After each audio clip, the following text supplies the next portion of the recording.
Hola, mi nombre es Samsi Berenice Ortiz Cruz, soy de la Facultad de Medicina Veterinaria y Zootecnia de la UNAM y en este video hablaré sobre la artrología y los músculos de miembro torácico y miembro pelviano. Para empezar, ¿qué es la artrología? La artrología es una rama de la anatomía que se encarga del estudio de las articulaciones. Una articulación es la unión de dos o más huesos que van a tener un movimiento y también tienen involucrado el cartílago. Podemos dividir a las articulaciones en fibrosas, cartilaginosas y sinoviales. Las fibrosas son las que se unen por medio de tejido fibroso, carecen de movimiento. Estas suelen ser fijas o casi inmóviles. De igual manera carecen de cavidad articular y con el paso del tiempo suelen osificarse, llamándole sinostosis. Dentro de las articulaciones fibrosas encontramos la sutura, la esquindelesis, la sindesmosis y la gónfosis. La sutura es un término que se ocupa en las articulaciones de la cabeza y dentro de ellas se encuentran las erratas, que son los que son de borde articular dentados o semejante a una sierra. Tenemos las escamosas, en las cuales los bordes suelen ser oblicuos en forma de bisel, y las planas, que como su nombre lo indica, son superficies planas. La esquindelesis presentan una hendidura como el hueso Bomer, formando el septo nasal.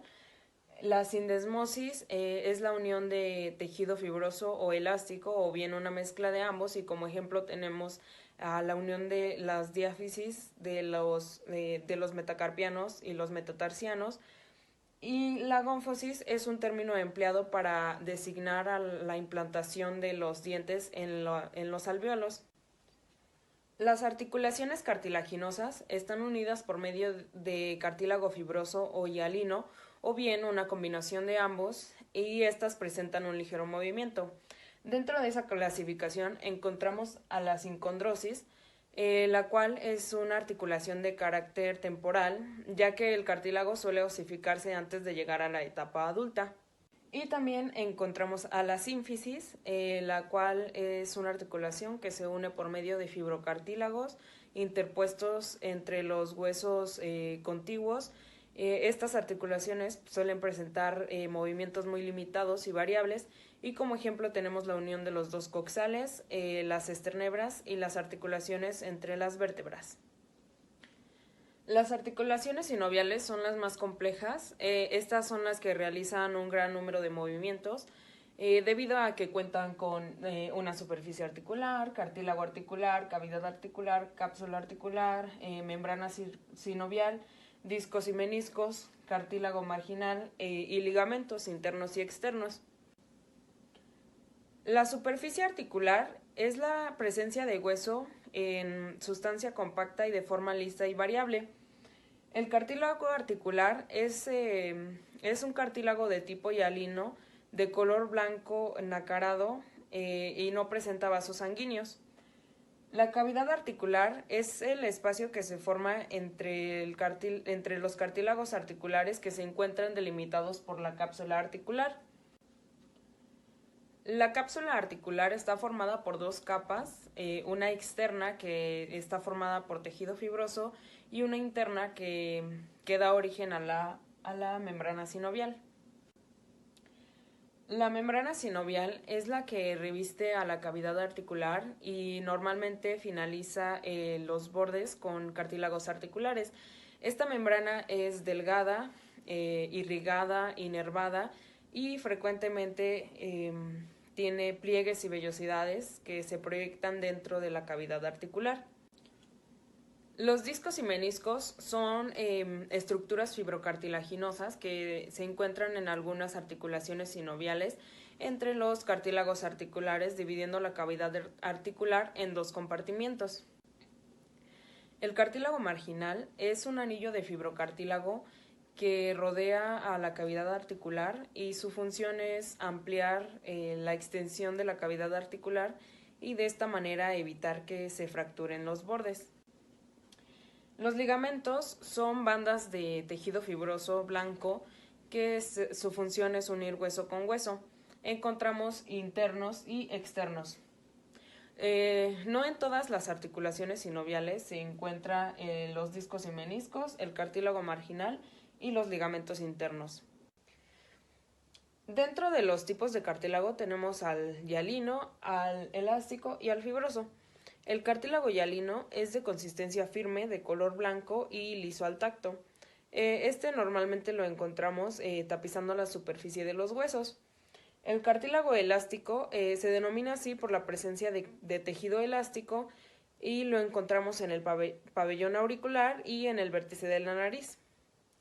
El cartílago fibroso es de consistencia dura y debido a que presenta tejido fibroso y lo encontramos en el interior de algunas articulaciones amortiguando y estabilizando la superficie de contacto.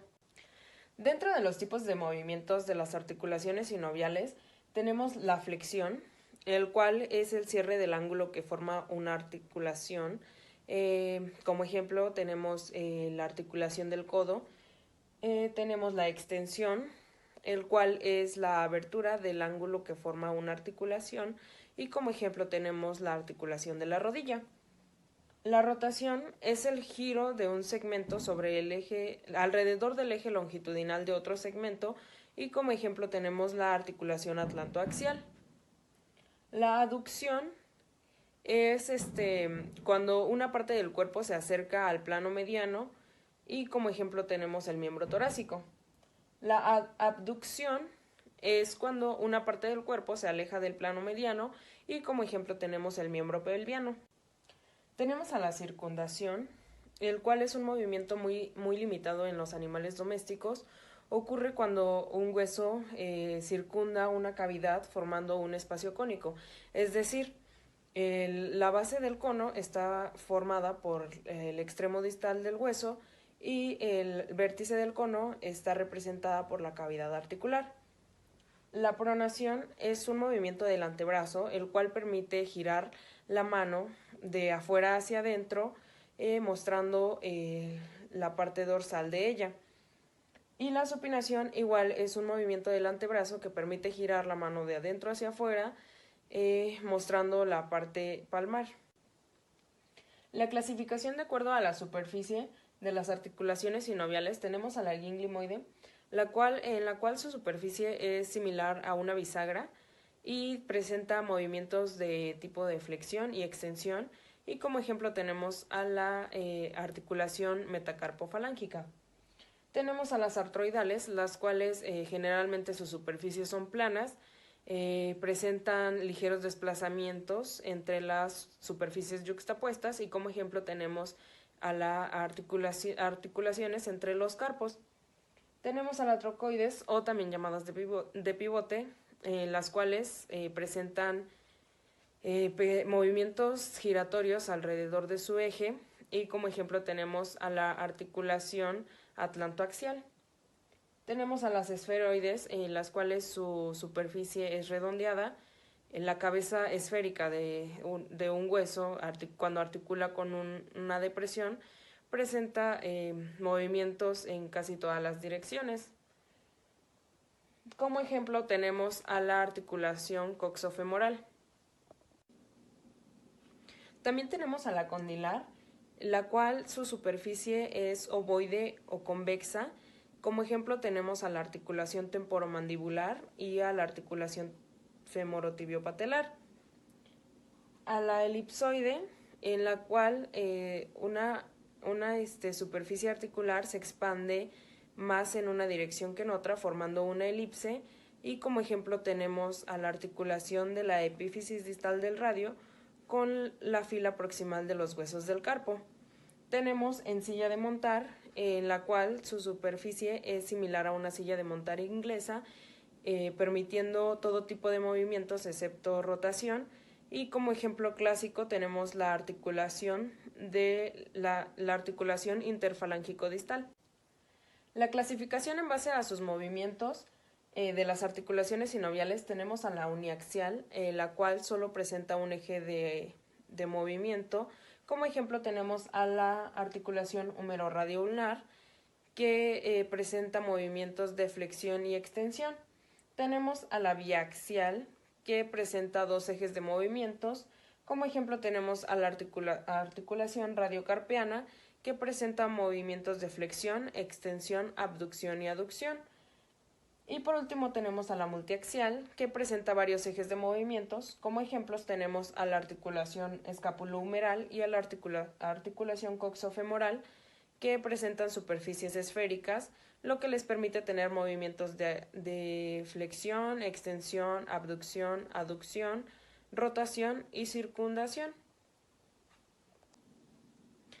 Dentro de la artrología tenemos a la sindesmología, el cual es un término empleado para designar al estudio de los ligamentos relacionados con las articulaciones. Ahora hablaré sobre la articulación femorotibiopatelar. Esta articulación presenta un buen rango de movimiento de flexión y extensión debido a la interposición de meniscos entre el fémur y el radio. Sin embargo, otros movimientos se ven limitados por la presencia de ligamentos intraarticulares, como son los ligamentos cruzados, o extracapsulares, como son los ligamentos colaterales. La principal porción esferoidal del fémur, que son los cóndilos, se articulan con los cóndilos de la tibia, formando la articulación femorotibial. Unida a ella está la articulación femororotuliana, que se localiza entre la rótula y la tróclea del fémur. La rótula se une firmemente a la tibia por medio de ligamentos.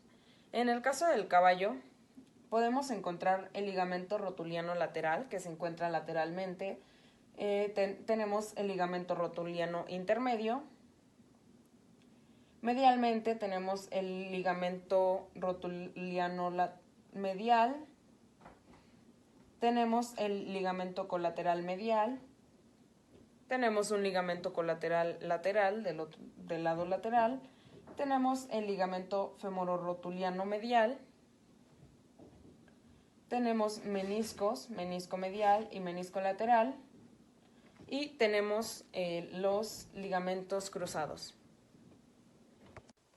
Ahora mencionaré algunos ligamentos y tendones del menudillo. Tenemos el tendón flexor digital profundo. Tenemos el tendón flexor digital superficial. Tenemos el ligamento anular palmar. Tenemos los ligamentos colaterales sesamoideos. Tenemos el tendón extensor digital común. Tenemos el tendón extensor digital lateral. Tenemos el ligamento accesorio. Tenemos el ligamento suspensorio. Tenemos ligamentos colaterales, lateral y medial. Y tenemos ligamentos cruzados. Ahora hablaré sobre la miología. La miología es una rama de la anatomía que se encarga del estudio de los músculos. Encontramos tres tipos de músculos: el músculo liso, el músculo estriado cardíaco y el músculo estriado esquelético. El músculo liso es involuntario y se encuentra en órganos tubulares. Como ejemplos de órganos tubulares tenemos al esófago, al estómago, al colon, a la vejiga, al útero, a las venas y arterias, entre otros. Los órganos tubulares tienen varias capas. La más superficial es la serosa. Después tenemos el muscular liso, la mucosa y la luz del órgano. Como ejemplo, el útero, su capa serosa sería el periómetro. El muscular liso sería el miometrio y la mucosa sería el endometrio. El músculo estriado cardíaco de igual manera es involuntario. Este se encuentra a nivel del corazón y tenemos tres capas. La que vendría siendo la serosa, que sería el pericardio, el miocardio, que vendría siendo el muscular, y el endocardio, que vendría siendo la mucosa. El músculo estriado esquelético se forma por un origen o cabeza, por un cuerpo o vientre y por una cauda o inserción. Dentro del músculo esquelético estriado tenemos la clasificación de acuerdo a sus fibras. Tenemos a la paralela, tenemos al unipenado, que es en una dirección, tenemos la forma de uso, tenemos el bipenado, que es en dos direcciones, y tenemos el multipenado, que es en varias direcciones. De igual manera, tenemos a los bíceps, que tiene 2 cabezas, al tríceps, que tiene 3 cabezas, y al cuádriceps, que tiene 4 cabezas. Tenemos estructuras anexas, las cuales son el tendón, la fascia y la aponeurosis.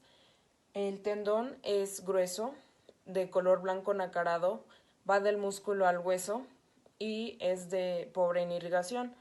Tenemos a la fascia, la cual recubre a los músculos, es igual de color blanco nacarado, ayuda a separar músculo con músculo y da firmeza y sostén a los músculos. Tenemos también a la aponeurosis, la cual es delgada, de color blanco nacarado, va de músculo a músculo y se encuentra en músculos planos. Ahora mencionaré algunos músculos que podemos ver cuando ponemos a un perro en una posición de cúbito dorsal. Tenemos al músculo pectoral superficial, el cual lo podemos dividir en 2 porciones, una descendente que se encuentra cranealmente y una transversa que se encuentra caudalmente. Tenemos el músculo pectoral profundo, el cual se encuentra profundamente del músculo superficial pectoral. Este tiene 2 cabezas y abarca del manubrio del esternón hasta el proceso sifoides. Ahora mencionaré los músculos del miembro torácico. En una vista lateral encontramos a los músculos superficiales. Proximalmente encontramos al trapecio, el cual se encuentra en el borde proximal de la escápula y se presenta en 2 porciones, una porción cervical y una torácica. Distalmente tenemos el homotransverso, el cual se inserta en la espina de la escápula y forma parte de las tablas del cuello. Tenemos al deltoides, el cual se inserta en la tuberosidad deltoidea y presenta 2 porciones, una porción sobre la espina de la escápula y una porción acromial. Y tenemos la porción larga del tríceps. En los músculos profundos encontramos al músculo supraespinoso, al músculo infraespinoso, al músculo del redondo mayor, al músculo del redondo menor, la porción accesoria del tríceps, el braquial y el bíceps braquial. En una vista medial, proximalmente encontramos el músculo subescapular. Distalmente del músculo subescapular encontramos el músculo del redondo mayor, encontramos el músculo cobraquial. En el borde craneal encontramos el músculo del bíceps braquial. Encontramos la porción media del tríceps. Y caudalmente encontramos el músculo tensor de la fascia del antebrazo. Ahora hablaré sobre los músculos del miembro pelviano. En una vista lateral, los músculos superficiales que podemos encontrar son en el borde caudal, el bíceps femoral, el semitendinoso, el semimembranoso. En un borde craneal tenemos al sartorio craneal, al tensor de la fascia lata, a la fascia lata. Proximalmente craneal tenemos al glúteo medio y proximalmente caudal tenemos al glúteo superficial. En una vista lateral del miembro pelviano encontramos a los músculos profundos, proximalmente caudal a los gemelos. Distal de los gemelos encontramos al cuadrado femoral.